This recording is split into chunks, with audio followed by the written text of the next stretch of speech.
Fala galera, eu sou o Marcos do canal Várias Aulas. Bom gente, é o seguinte, ó, nessa parte aqui eu vou fazer uma revisão de todas as aulas que a gente fez até agora de Excel. Então seria o seguinte, ó, primeiro a parte a gente viu sobre o formato do arquivo. Antes de 2010 era XLS, depois disso ele virou XLSX, né? E para macro você precisa utilizar o formato XLSM ou então XLSB. XLSB se ele for binário, aliás, ele é o formato binário, mas assim, o que acontece é que aí você não tem algumas partes, por exemplo, os gráficos, né, que você utilizaria, e esse formato ele fica mais reduzido, né, o tamanho do arquivo é menor. Isso é uma vantagem, porém tem essa parte de desvantagem que não tem alguns gráficos, por exemplo, né. Nessa mesma aula a gente viu também sobre como montar uma tabela básica, né? A gente viu a parte de negrito, itálico, sublinhado, tem como você alterar a fonte e também tem a parte de colocar a cor de preenchimento de célula, né? E as bordas da célula. Também vimos sobre as células e como é que funciona, né? Cada célula tem o seu endereço, né? Por exemplo, se eu tiver, onde eu cliquei aqui, vai marcar na régua, né? H9, né? E dessa forma você consegue identificar onde está cada célula.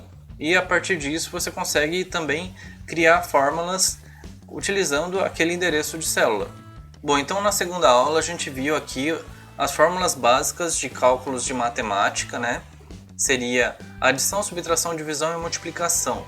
Então aqui no primeiro você vai colocar somente a fórmula na parte onde você quer mostrar o resultado, né? Você tem aqui os valores, né, que você já vai calcular, aí você calcula nessa outra célula que seria de resultado.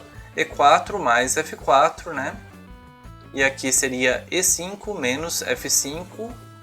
E a divisão, que é uma barra, né? E6 barra F6.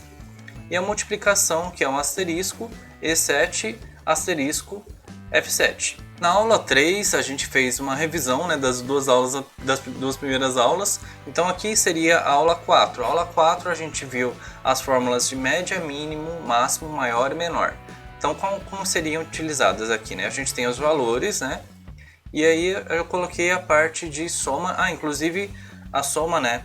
Você vai colocar igual soma, abre parênteses, B5, dois pontos, que significa até, né? Digamos assim, até o E5, né? Que você pega um intervalo. A adição seria a mesma coisa, só que aí você vai colocar célula por célula. E isso acaba sendo ruim porque acaba atrapalhando, digamos assim, deixa muito lento, né, a forma de trabalhar aqui. Então o correto é utilizar fórmulas que pegam um intervalo, né, que, por exemplo, esse aqui é o caso da soma. A média seria dessa forma se você for utilizar com o formato de apenas com o cálculo de expressão, né. Aí você soma todos os valores que você tem e divide pela base, que é 4 no caso, né. E se você for utilizar a fórmula da média, aí você vai colocar a palavra média, não esqueça de colocar o acento, aí você coloca o intervalo B5, dois pontos, né, que é o até E5. E depois você coloca mínimo, que nesse caso aqui, nessa versão de Excel, né, eu precisei colocar min. Né? Em algumas versões você vai digitar a palavra inteira, mínimo. Né? Com a mesma coisa, formato também, mesmo intervalo, né? E o máximo também é a mesma coisa, que ele vai mostrar o número maior nesse intervalo, né? O mínimo mostra o valor menor. E aqui o maior, ele é, na verdade, através de uma escala, né? Por exemplo, você tem o mesmo intervalo, mas você quer que mostre, na verdade, o segundo número maior. E o menor aqui, você vai mostrar da mesma forma, né? Só que é o segundo menor número. Bom, então na aula 5 a gente viu sobre gráficos, né? Todos os gráficos precisam de uma tabela, né? Todos eles têm um vínculo, digamos assim, né? E existem os gráficos de barras, colunas, linhas e tem vários outros tipos que você consegue montar misturando também, enfim. Os mais conhecidos são os de pizza e de coluna, né? E para você montar ele aqui, você vê que tem um vínculo, né? Deixa eu só mostrar aqui rapidinho. Ó. Ele mostra uma seleção, né, de intervalos, que é a série dos gráficos. Bom, então na aula 6 a gente viu aqui as fórmulas soma C, conte C, vou chamar assim, né, conte.c, contar ponto vazio, conte ponto valores, né? Nessas fórmulas a gente vai ter, por exemplo, uma coluna com muitas informações. Aí você define um critério para você conseguir fazer o seu cálculo ali, né? Para você retornar um valor. Por exemplo, ó, a parte de conte Cs, né? Aqui a gente está definindo que seria somente a palavra computador, né? Então ele tem 3 computadores nessa coluna.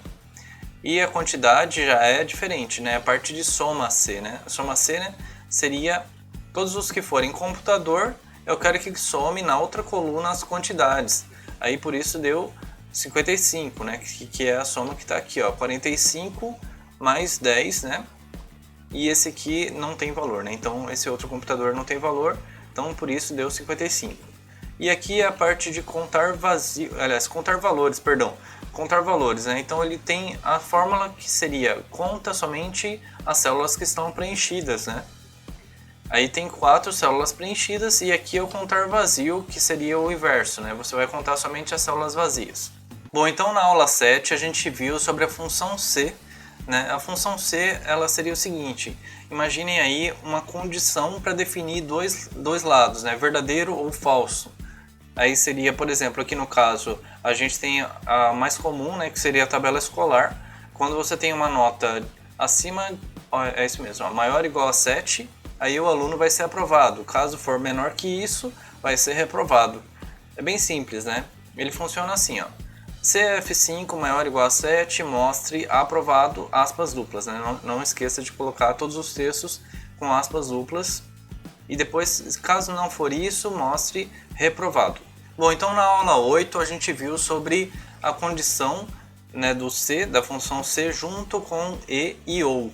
Né? O e seria quando as duas opções ou as opções que tiverem forem equivalentes. Agora, se caso for ou, vai ser na realidade uma coisa ou outra, né? Você consegue alternar ali. Por exemplo, aqui a gente viu o esquema no exemplo de aulas, né? No caso, se o aluno tiver uma quantidade de faltas, ele vai ser reprovado, e se caso ele tiver uma quantidade de nota também, ele pode ser reprovado. Então seria o seguinte, ó, nessa fórmula aqui, deixa eu mostrar aqui, que fica mais fácil. Ó. Então seria maior ou igual a 7 e também as faltas têm que ser menores do que 6 para ser aprovado. Bom, e nesse exemplo aqui de tabela de comissão de vendas, para o vendedor atingir a meta, ele teria que ter maior ou igual a 50, né, de quantidade de vendas, ou ele também pode atingir a meta se caso ele vender conforme o valor de vendas, né, que seria acima de 2.000 de vendas, de valor, né, no caso. Bom, então na aula 9 a gente viu sobre função C com mais condições, né, com 2 ou mais condições, né. Aqui a gente viu somente com 2, né, esse primeiro exemplo aqui a gente tem um C, caso for maior ou igual a 7, né, ele vai ser aprovado, se caso for maior que 4, vai ser recuperação, caso for menos que isso, então vai ser reprovado. Nessa outra fórmula a gente viu aqui com mais opções, né, que ficou uma fórmula um pouco maior, né, caso fosse maior ou igual a 300, ele vai aparecer aqui, né, recebe 1.250, se for maior ou igual a 200, recebe 1.000, se caso for além disso, ele vai seguindo aqui, né, conforme essa tabela. E for menor que 50, então ele recebe, não recebe, nesse caso for menor que 50. Bom, então na aula 10 a gente viu a fórmula PROC-V. PROC-V, né, é na realidade procura vertical, né? A gente tem um exemplo que seria da tabela, né? Essa tabela ela teria algo como se fosse um índice, né? A gente tem aqui o código como se fosse esse índice, e através disso a gente procura os valores que estão nessa tabela, né, no caso. Por exemplo aqui, né, F5, né, é o código procurado, e onde que a gente vai procurar? Aqui nessa tabela, que seria do A3 até o D3. Aliás, perdão, A3 até o D7. E ele vai retornar o que tiver na coluna 2, que seria o produto. Toda vez que eu trocar aqui a parte do código, né, por exemplo, 1, 2, 3, aí ele vai trocar também o produto e vai colocar o preço também, né, que ele está buscando aqui também a terceira coluna. Bom, então na aula 11 a gente viu a fórmula conte-Cs, né, seria o seguinte, ele vai contar conforme vários critérios. Por exemplo, aqui eu coloquei nesse exemplo a contagem de todas as palavras que forem carro, né, e depois na coluna de modelo, esse seria o modelo A, E na coluna de data, essa data aqui, ó, desse jeito. Soma Cs, diferente do conte Cs, né? Porque o conte Cs, na realidade, ele está contando a célula preenchida com algum valor. Agora, soma Cs, você está somando os valores, é diferente. Então seria o seguinte, ó. Aqui a parte de soma Cs, a gente tem o primeiro intervalo seria intervalo soma, né? Eu estou somando aqui a coluna de preço e depois eu estou indo aqui colocando os critérios, né? Conforme na coluna B, que seria a data que está aqui, né? Seria essa data aqui, ó. E depois aí teria a parte dessa palavra aqui, que seria computador. Então ele está somando todos os produtos que são computadores, conforme a data que está aqui, e seria com esse valor aqui, que é o preço. Bom, então na aula 13 a gente viu sobre formatação condicional. A formatação condicional, né, tem a parte de escala de cores e tem também a parte de ícones e a barra de dados. E como seria isso? Através de um valor você consegue definir qual é a cor que você quer que seja colocado, né? Por exemplo, se você colocar, né, uma escala de que a quantidade de alguns produtos num estoque seja pouca, média e muita, né, digamos assim. Então, por exemplo, aqui no caso, se caso 5 é pouco, né, você pode colocar como cor vermelha. E se caso 75 for média, né, ele pode ser numa cor amarela. E 300 for bom, aí você coloca verde. Esse é o esquema de formatação condicional, né, o que é o mais comum, como se fosse um semáforo. Bom, então na aula 14 a gente viu sobre tabela formatada, lembrando assim que a tabela formatada ela é diferente de você simplesmente montar uma tabela, né, do nada ali com cores e com bordas, é diferente. O que acontece? A tabela formatada ela tem um nome, você consegue identificar ela através de um endereço, né, de células. E através disso você consegue montar fórmulas para ela, né? E conforme você for montar a fórmula, ela tem um auto preenchimento já. E você consegue também montar facilmente uma tabela dinâmica. Bom, gente, é isso. Então essas foram as aulas 1 até 14, né? É a revisão dessas aulas. Espero que vocês tenham gostado desse vídeo. Curtam aí, se inscrevam no meu canal, deixem seus comentários, compartilha e até o próximo vídeo.